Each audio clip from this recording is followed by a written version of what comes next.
Okay, good morning everybody. We'd like to welcome our special guest today, Vivienne Perry, who many saw at the awards evening. Welcome, Vivienne. We're all delighted to hear from you at the awards evening, but clearly we need to take the opportunity to explore your successful career a little bit more. So could you just tell us what happened to you after you left Whitby Community College, as it was? Well, Whitby Community College 2002. I changed my mind at the last minute about which university I wanted to go to. I was supposed to go to London, and I decided I'd rather go to Durham, but Durham could only give me a deferred offer, so I needed to do something with myself for a year. My aunt lives in Auckland in New Zealand, so I bought a plane ticket and went off to New Zealand for 12 months. Right. Got a job in a law firm out there, had really good fun. I then came back and went to Durham, 3 years, doing my law degree. That was also quite good fun. I filled my time with other things than just studying law. I actually went to Japan to compete in a martial arts competition after taking up something called Syringe Kempo when I was at university. Sounds exciting. It was, and going to Japan was great. I climbed Kilimanjaro as part of their charity team, and it was a really good experience. So after graduating, I went off to the College of Law in London to do my bar exams to train as a barrister. Yeah. That was pretty intense, and after that I started working as a temp for what was Revenue and Customs Prosecution's office. Eventually became permanent, and they got merged into what is now the Crown Prosecution Service. Yeah. And that's how I ended up working for the CPS as I do now.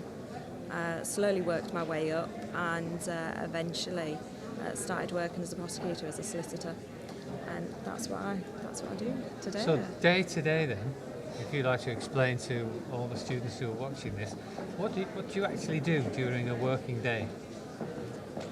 Well, initially I went to court every day. Back-to-back courts, trials, remand hearings. So remands are the people that the police don't want to give bail to. Yeah. I dealt with everything from traffic offences, doing the traffic court speeders, that kind of thing, right up until doing the first appearances for murders. That was really good fun, on your toes, hard work, non-stop, 8-9 hours at a time. But eventually I decided I wanted to move back up north, and they offered me a job in the specialist fraud division, and that's an office-based job. So I spend my day charging people, making charging decisions, who to prosecute for fraud, and then when we're prosecuting them, managing the cases and dealing with things like confiscation, proceeds of crime, trying to get the money back for the taxpayer. Yeah, so obviously the public hear a lot about fraud these days, and the range involved in the type of fraudulent activity, I guess, is widening. Is there a most popular type of fraud in Britain at the moment? Cybercrime, probably. Yeah, and is it growing rapidly? That's what we hear, that cybercrime is huge. It is growing very rapidly, and it's been treated very seriously by the authorities, but it's a game of catch-up. Right, yeah. Do you think the criminals are one step ahead of the lawmakers here? I think things like the Misuse of Computers Act was drafted very widely so that you can kind of build in new technology as it comes along. There's an awful lot of fraud happening all over the place there. So there's benefit fraud, there's tax fraud, there's a lot of customs, so smuggling. Yeah. There's even fraud in the NHS, which is something that I specialise in at work. Wow. And in terms of fraud, I guess the youngsters listening here will understand fraud as producing something that, activities they shouldn't really be getting involved in. In terms of the punishment, what's the most serious thing that can happen if you get involved in fraudulent stuff? Is it life imprisonment? Does it go stretch to that severity? Yeah, technically, if you get convicted of conspiracy, I think the maximum sentence realistically would be the 14 years. It really depends on the nature of the fraud and what the consequences are. If somebody ends up if somebody dies as a result of your fraud, you're going to get a much more serious sentence. Okay. So there was people going around causing car accidents on purpose to make whiplash claims, and somebody died as a result. They went to prison for a long time. So people do go to prison. Wow. Serious stuff. Yeah, no, you've got a big job now, but from what you said about your life before, the job that you've got now was a lot of years. How did you motivate yourself through those years, and did you have a plan for the end, or were you just sort of going with the flow? I never thought I'd be a prosecutor. It just never really occurred to me to be an in-house in the CPS. But I knew I wanted to be a barrister because I did the mock trial competitions with Whitby School and I loved it. Right. I thought, I want to do this. This is what I want to be doing. So that inspired in you? court. All the way from Yes. the beginning, yeah. Yes.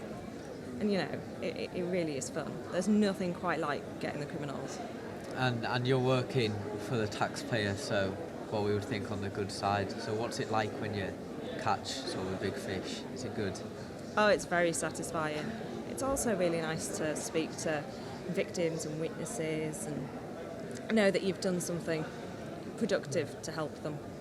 You can't ever really undo it, but you can at least give them a kind of a sense of justice, and that means an awful lot to people. Okay, and then finally from me, there'll be quite a few people watching this that have ambitions to go into this type of work in some way. So in terms of skills and abilities, ranges of subjects people should be studying, any advice you would give to the youngsters watching, particularly those post-16 ones, I guess, or year 11 who are considering post-16 options? English language. Yeah? Yeah, that's the one that's helped me the most, and I think a lot of the universities actually require English language A-level for the law degrees.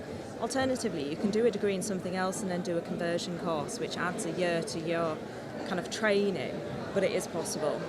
So if you're not quite sure about law, you can always do a degree in something else and then take another year to qualify.